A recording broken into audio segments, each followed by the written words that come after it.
Good morning, everyone. Kevin here. Just wanted to do a quick update on what's been going on in the markets this week. Most of you know that I've had a pretty hellish week battling probably one of the worst cases of a poison oak infection that you've ever seen. I have sent some videos out and they were pretty startling. Well, I can tell you right now that there's a reason I don't have the video on because I'm pretty sure my face would give you nightmares. So, but other than that, that it's actually not been that very exciting of a week. Luckily for me, and that's good for everybody because it kind of tells me some things of what's happening. The market might be contemplating a little bit of retracement. It might be thinking, it might be looking towards consolidation, things like that. And also this week, really the only exciting thing that came out was DASH and ABNB, right? And I mean, they completely blew out expectations of their IPOs, which was not a huge shock, but from the standpoint of how much they did grow, that was pretty amazing. So we're going to talk a little bit about that, and then some of our open positions. So first off, let's just break down what we're seeing right here with just the general market, the SPX. As you guys see here, I still have that widening channel drawn up here. And the reason I do is because it just continues to follow this path. And here's something that we need to take into consideration.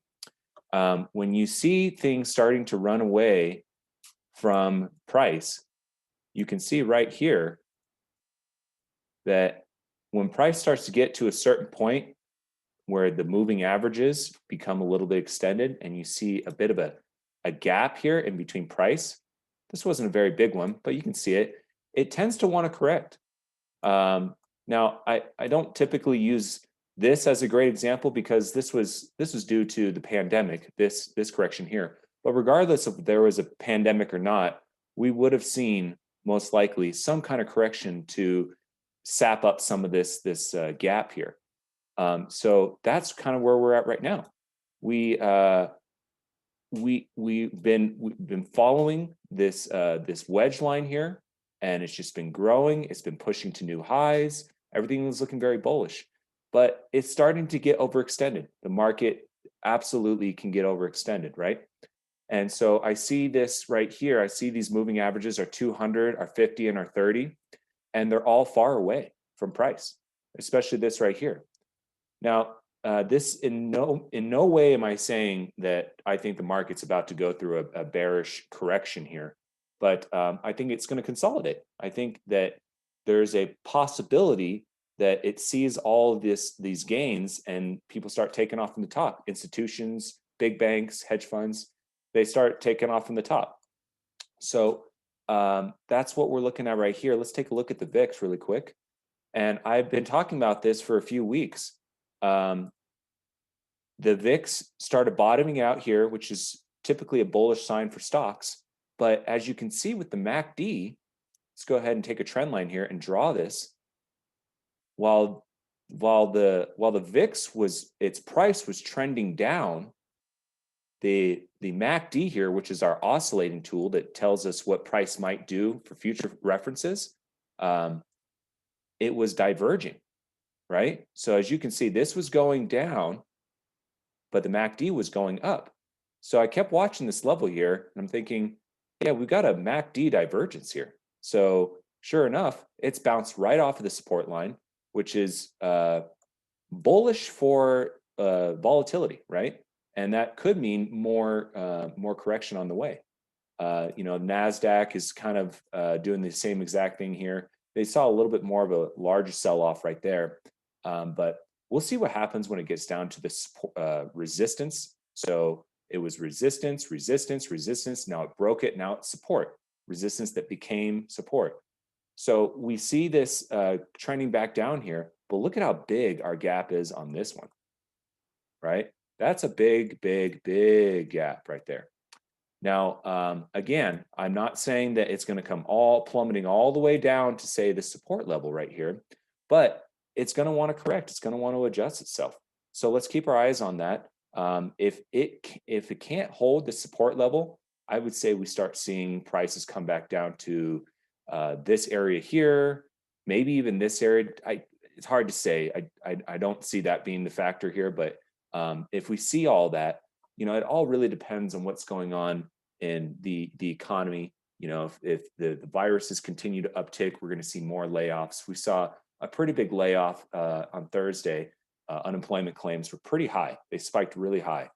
So this is not the time where we see corrections in employment. This is actually the time where you see big retail, big industries of manufacturing, big industries of entertainment, things like that, right? Leisure, that are hiring. This is the time to hire because they know that they're going to get the big, Santa run where everyone's going to be buying. Well, that's not happening, right? So it is more and more probable that we do get these little corrections. So that's all I really wanted to talk about. That let's just keep our eyes open on these. Now, this is the NASDAQ. What I've noticed about the NASDAQ and the coronavirus is the coronavirus ticks up, NASDAQ kind of likes it because a lot of the companies in this index are all tech, right? Well, majority of them, right? Or they benefit from people being stuck at home. So this might not do exactly what we think it will do in a correction. This will, because this is everything, right? From all sectors, right? From industrials to everything. So that's something that we would want to keep our eye on. Let's start off with Dash, and I'm gonna talk about it in a way. There we go. Okay, so obviously we've only had 3 days worth of price action, right? But let's take a look at this. Price opened way up here. I think so, right there, 182. Yeah, I think that's right. Shot down, shot back up, and then finally closed at 189. Since then, how much have we gone down here? Let's go ahead and delete all these lines. Since then, since the open, we are down about 5%, about, little, almost $10. Not that big of a deal, right?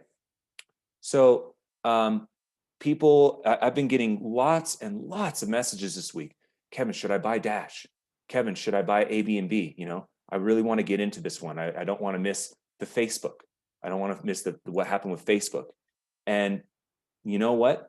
My answer is, let's talk about Facebook. So when I was working on the trade desk back in 2012, when Facebook went IPO'd, it was the single busiest day for all online brokers ever. So Schwab, I worked for TD for a number of years, and I was on the trade desk. And normally, I'm not on the trade desk because I was doing more financial planning, more investment advising, creating portfolios. They had to poll everybody because we got more phone calls, more orders placed in that one day than we had done in a year. So Facebook was a big deal. And so what I noticed with Facebook, because people were asking me, they'd call in and say, hey, I want to buy Facebook. I'm like, okay, great. How many shares you want to do? Go through the order confirmations, all that, blah, blah, blah. Then they'd say, so what do you think is going to happen?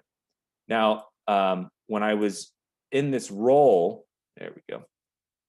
When I was in this role, I was prohibited from giving advice because, if you say something and goes the opposite way, people tend to frown upon that, right? So that's why we have all these disclosures. Everything that I'm showing you right now is things that I trade for myself. These are suggestions that I do for myself, right? So when people ask me, what should I do with Facebook? Well, candidly, I was saying it IPO'd at about $40, right? And since then, it just went down and down and down and up and down. And then finally, it bottomed out right around $20, right?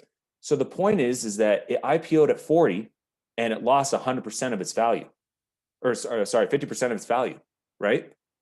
So within a short, what was that? May to September, we lost 50% of its value. And why did that happen? There's no reason really, other than IPOs typically will get a lot of momentum. I mean, Facebook was by far one of the biggest IPOs in history, next to like Google and other things like that.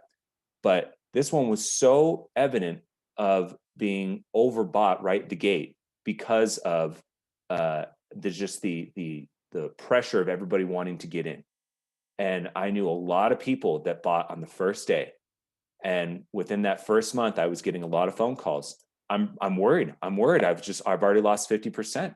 And I told them, you got to hang in there. This is a long play. You got to just be patient, right?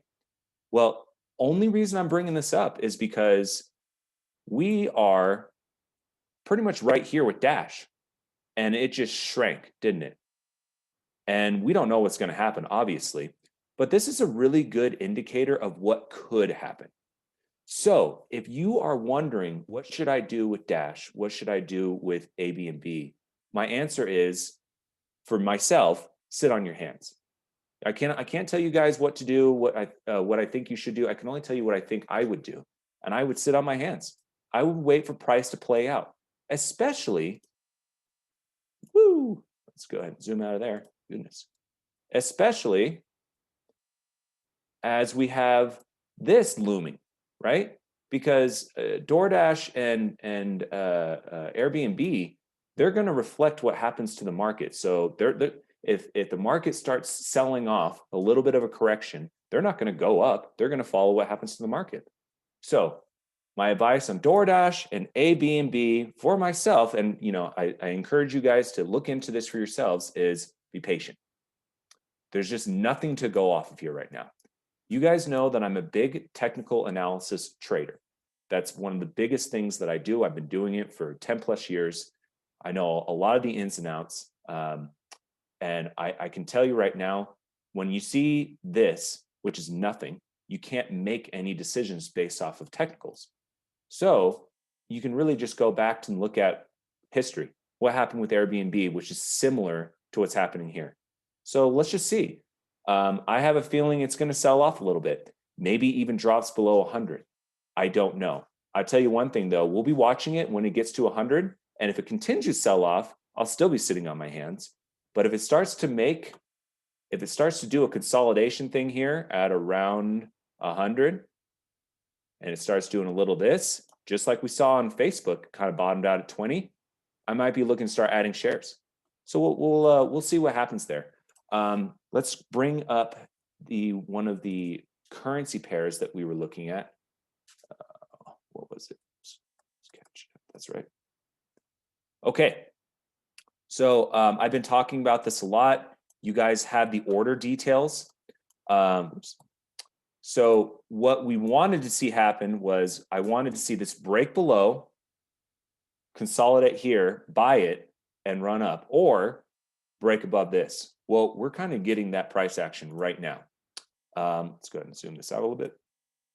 Okay, so these are really good indicators that price is attempting to break above this, but we don't want to get long this pair until we have a full confirmation that it is trading above this wedge here, this resistance area.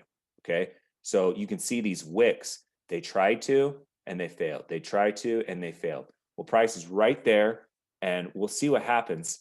Until we get a break above this, clean break, we want to buy it.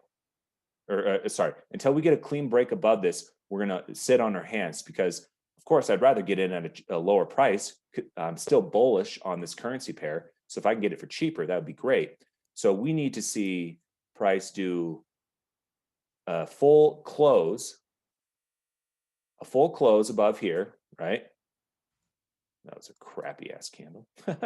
So there's my candle. We need to see a full close above there, or we want to see price continue to come down a little bit. It could end up hitting this support area right here. If it does break below this, then I'm still interested in buying at this area. So that's where we are with this one. If I see this close above, I will be calling that out. So make sure that you are paying attention to the chat. Okay, all this is in the group chat for all the members. You can see everything that's going on when I want to make a trade call. It's all in the group chat. So this is one of the ones that I've been paying attention to the most. There's some other pairs that are making some movements. New Zealand yen has been on my radar for a very long time, but it's kind of just consolidating. Euro dollar been on my radar for a very long time, kind of just consolidating. But something to point out here: look at how big our gap is.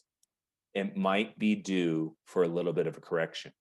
I'm overall bullish on this pair as the dollar continues to weaken. Let's go ahead and bring up the dollar index. So we saw this nice sell-off over here, right? We saw this nice sell-off, and it's just been trading right on through. We're on a 4-hour chart. Let's go ahead and bring back to a daily chart. It broke right through this. That's very bearish for the dollar index, which is very bullish for the euro dollar. So we'll see what happens. We've got this big gap here. So price is a little extended. We'll see what happens. I'm still looking to get long this. If it breaks below this area, I won't think about getting in until maybe this area right here, about 1.195-ish, right there, okay? But we'll have to see how it behaves. If it breaks below this, but then kind of consolidates, then we'll look for a bull flag. We'll look for one of those patterns that we always talk about, right?